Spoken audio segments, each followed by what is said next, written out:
é Deus e Senhor. O Senhor esteja convosco. Ele está no meio de nós. Proclamação do Evangelho de Jesus Cristo, segundo Lucas. Glória a vós, Senhor. Naquele tempo, Jesus saiu da sinagoga e entrou na casa de Simão. A sogra de Simão estava sofrendo com febre alta e pediram a Jesus em favor dela. Inclinando-se sobre ela, Jesus ameaçou a febre e a febre a deixou. Imediatamente ela se levantou e começou a servi-los. Ao pôr do sol, todos os que tinham doentes, atingidos por diversos males, os levaram a Jesus. Jesus colocava as mãos em cada um deles e os curava. De muitas pessoas também saíram demônios gritando: Tu és o Filho de Deus. Jesus os ameaçava e não os deixava falar, porque sabiam que ele era o Messias. Ao raiar do dia, Jesus saiu e foi para um lugar deserto. As multidões o procuravam e, indo até ele, tentavam impedi-lo que os deixasse. Mas Jesus disse: Eu devo anunciar a boa nova do reino de Deus também a outras cidades, porque para isso é que eu fui enviado. E pregava nas sinagogas da Judeia. Palavra da salvação. Glória a vós, Senhor.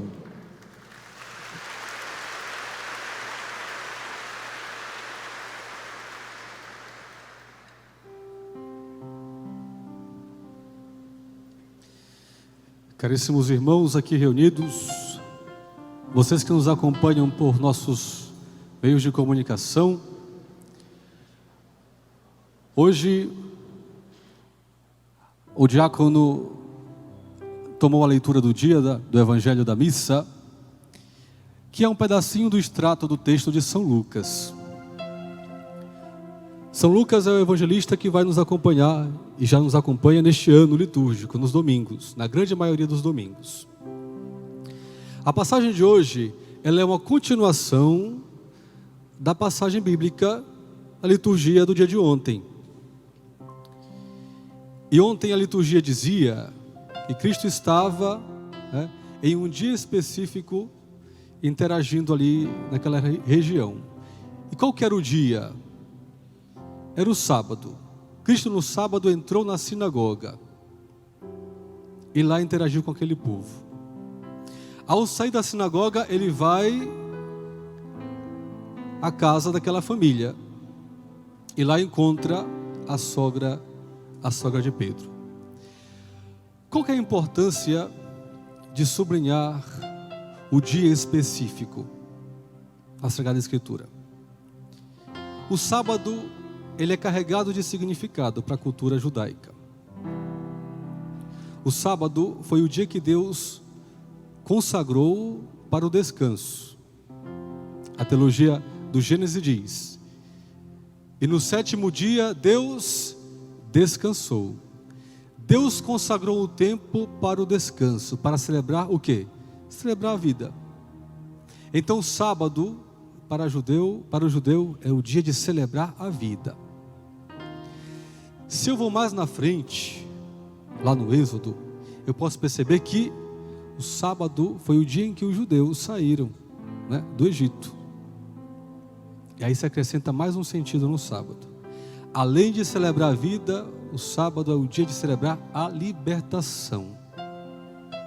Pois bem, a leitura do texto na sua cadência nos leva a sugerir que essa cura da sogra de Pedro também aconteceu no sábado. E ela estava enferma, estava com febre. Nas entrelinhas, São Lucas quer mostrar o quê? Que aquela febre impedia aquela mulher de celebrar a vida. Quem está doente né, está acorrentado a uma condição de precariedade. Então não consegue celebrar a vida de forma intensa. Está definhando. Além do mais, está acorrentada, né? Acorrentada a uma condição precária. Ou seja, não está celebrando a liberdade. Portanto, aquela enfermidade impedia aquela mulher de celebrar plenamente o sábado. Celebrar a vida e celebrar a liberdade. E é por isso que é significativo quando Cristo faz a cura. Que ao curar aquela mulher daquela febre, Ele dá a ela a possibilidade de celebrar de forma intensa, né, o sentido profundo do sábado. Aquela mulher deixa de ser acorrentada pela sua enfermidade e passa a fazer o quê? Passa a servir. A palavra diz, ela se levantou e começou a servir. Levantar-se aí faz alusão a um processo de ressurreição, no fundo. É como se ela experimentasse aí uma ressurreição espiritual. Alguns estudiosos da Bíblia vão dizer que naquela época eles tinham aquela concepção que a febre era a expressão de uma espécie de possessão, não é? Então aí uma condição espiritual acorrentada, fragilizada. Então, ao se levantar, ela ressuscita espiritualmente e começa a servir. E ao servir, ela começa a levar vida, né, às pessoas.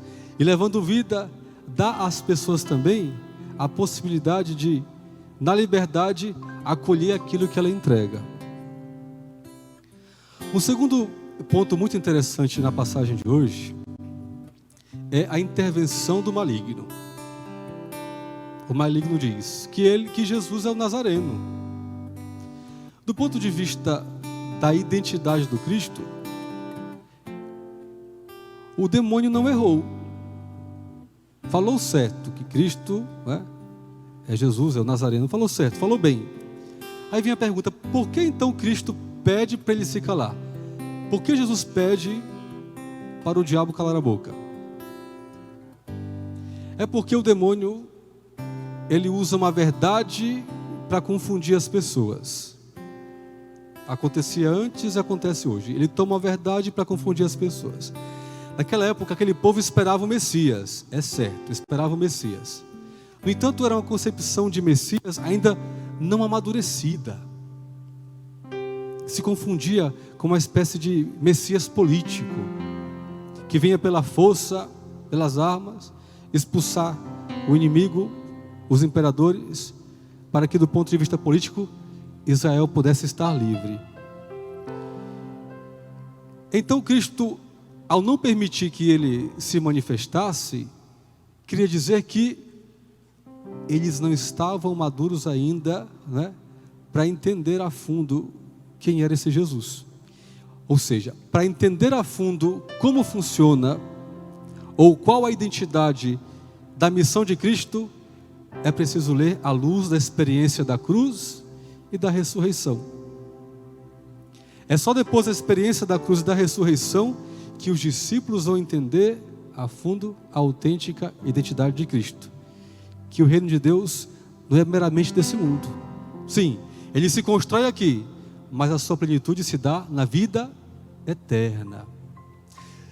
Tanto que, quando os discípulos, depois da ressurreição, começam a ter começam a se encontrar com Jesus, com o Cristo ressuscitado, eles vão dizer: agora sim entendemos o que ele disse lá atrás. Agora sim a nossa mente se abriu, conseguimos perceber a fundo aquilo que ele dizia, aquilo que ele fazia. Um terceiro ponto muito forte também na passagem de hoje é o que acontece depois da cura e depois da intervenção do maligno. Cristo se retira para o monte e vai fazer o quê? Vai rezar. Se retira num lugar apartado para rezar. A oração de Cristo é a expressão da intimidade que ele tinha com o Pai. Se nós formos atentos nas leituras bíblicas, vamos perceber, sempre que Cristo vai realizar uma viagem ou vai fazer uma missão que foge um pouco do esquema, ele entra em intimidade com o Pai e vai orar, vai rezar. Isso expressa o que a cada um de nós? Que tudo aquilo que o Cristo fazia estava em constante sintonia com Deus Pai. Ou seja, que havia uma ligação intensa. Quer ver? Que há uma ligação intensa, né? Naquilo que Deus Pai queria operar por meio do Filho no Espírito Santo. O nosso compromisso para hoje, deixando-se seduzir pela palavra que foi entregue, pela adoração que vamos realizar em alguns momentos, somos chamados a pedir a Deus primeiramente a cura da febre espiritual. Muitas famílias, muitas comunidades, né, estão padecendo da febre espiritual. Gente que não se move, paralisada, né? Não reage, não serve, não assume a atitude do vivo que se coloca de pé e se lança para o serviço. Então nessa noite vamos pedir a Deus a cura dessa febre espiritual, pedindo ao Senhor que nos liberte disso, para que de fato nós possamos fazer como Ele fez, entrar em intimidade com Deus Pai, sempre que formos realizar alguma missão, né? Dizia Santo Antônio Maria Zacaria, elevar constantemente a mente a Deus. Em palavra de São Paulo Apóstolo, orar sem cessar. E orando sem cessar, entrando em sintonia com Deus, nós como servos, vamos estar com os sentidos atentos, né? E quando Ele falar, ei, te chamo para servir aqui, lá estarei, lá tu estarás, servindo como Cristo serviu. Servindo como cada discípulo é chamado a servir. Se nós clamamos pelo nome de Jesus, esse nome que tem poder, essa libertação interior ela chega.